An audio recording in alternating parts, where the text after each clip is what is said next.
years, ang pinakailangan mo dyan is confidence. So ngayon pa lang, take action na tayo. So kung tingin nyo, huli na ang lahat, hindi ba huli ang lahat? Yep, that's me. Last month, I was invited to be a guest speaker for a seminar at my alma mater. I was doubtful at first, but I said yes anyway because I'm leaving or trying my hardest to live in the phrase of say yes now, figure it out later. I'm not used to being like this, honestly. When I was in college, I never thought about exploring a lot about life after I graduated. All I thought about back then was how to pass exams, try hard not to be late at school, and just barely show up for class. I never imagined myself creating these videos, moving out to an expensive place, trying hard to get checked, and speaking in front of many people, live. Until now, I still don't know the real reasons why my mindset completely transformed. I don't know what's with pandemic and lockdown that flicked the switch inside me, that turned my dark days into lighter ones. This is a story of how I'm living outside my comfort zone. I moved here because of two main reasons. I have RTOs and I want to get motivated. The latter reason's my main, and I think even if my job is full work from home, I would still move out. It might not be here, but I'm pretty sure I will. Out. Our environment plays a big role in our growth. If you're surrounded by people who you don't want to become like, you will end up being like them.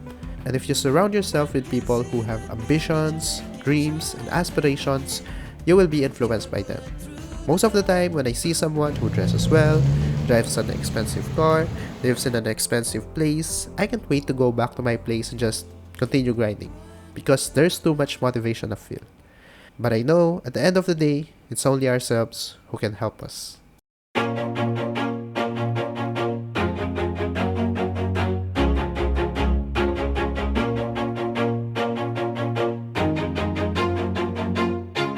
Always do it on my own, so I gotta get through it. And the only thing I know is to love what I'm doing. Never give up, never slow, till I finally prove it. Never listen to the no's, I just wanna keep moving. When I was in senior high school up to my college days, my physique was awful. I was a skinny guy, and I did my best to eat a lot to gain more weight, but no luck happened. Until I discovered gym, and a lot of good things happened to me. Keep my head up when I act, head up, that's a fact. I realized how important it is to put physical health as our main priority. I noticed how sloppy my work is when I did not get enough sleep or did not go to the gym. Push myself to be the best, die with no regrets. Working hella hard until I get just what I want. Always do it on my own, so I gotta get through it. And the only thing I know is to love what I'm doing. Never listen to the no's, I just wanna keep moving. Yeah, I put out all this art, it's my only medicine. Yeah, I'm sick of being screwed, feel my own adrenaline. Yeah, I do just what I do, and I hope you let me in, yeah. Look at me! Nasaan kaya?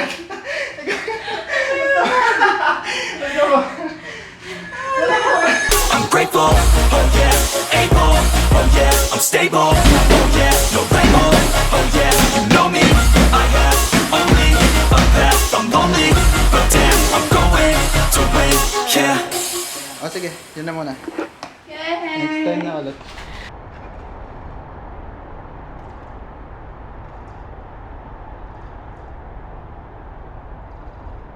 I think the saddest part about life is when we want to do something, but we don't do it because we already judge our actions before we even do it.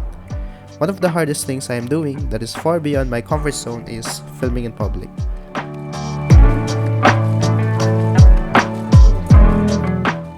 Until now, I still struggle most of the time pulling out my camera and recording myself while walking and talking. There's this thing called spotlight effect, and I heard this from Ali Abdal. The idea is all of us have an imaginary spotlight pointing directly toward each of us. Now, every time I try to film in public, I always see it as a normal act, which is, it is naman, diba? Like if someone do the same exact thing in front of me, what would be my reaction? Well, nothing. So that's most probably their reaction as well.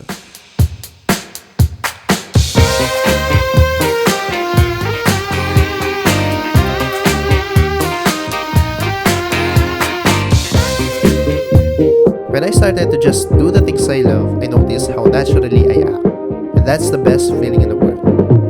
Every I do something, I always keep in mind, I do this for myself, not for anyone else.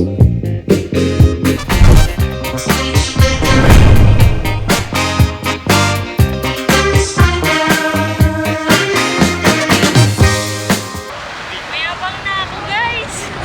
Mayabang na siya, naka-Birkin pa yan.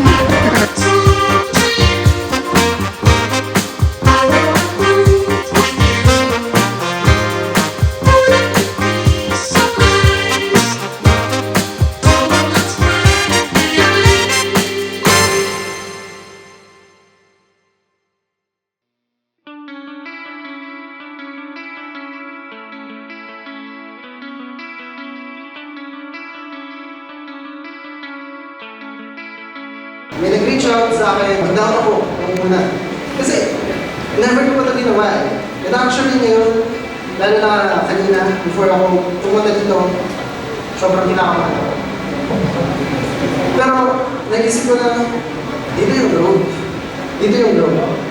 Yung outside of that circle of comfort zone, doon yung road. Like for example, hindi ko tinanggap to. Wala ako dito ngayon. So, walang growth na nangyari sa akin. Wala akong na-learn. Na ang setup pala is ito. Yung setup pala ng speaking public, ganyan, ito pa yung feeling. Yung curiosity ko, hindi ko mararanasan yun. Kasi, yun, ngayon, nag-try ako.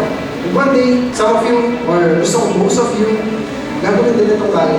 Kapag mayroong opportunity, huwag natin sayangin. Kahit ano pa yan. I'm living in a matter of say yes na, figure it out later. Like, nung narinig ko yun, sabi ko, ganito, parang nagre-reflect para sa akin.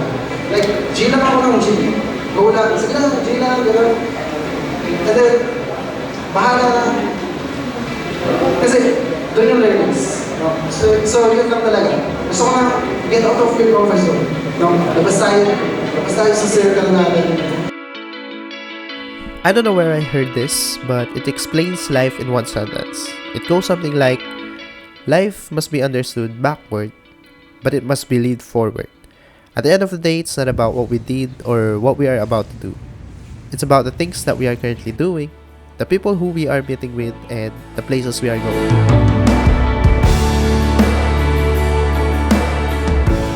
Now, I will just leave you with a quote I came up with.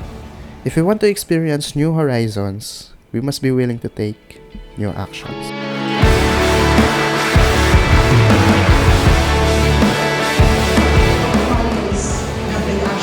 Kahit gano'n pa maganda yung seminar na mapapanood nyo, kahit gano'n pa maganda yung tutorial na mapapanood nyo sa YouTube, kung hindi ka mag-take action, it's nonsense.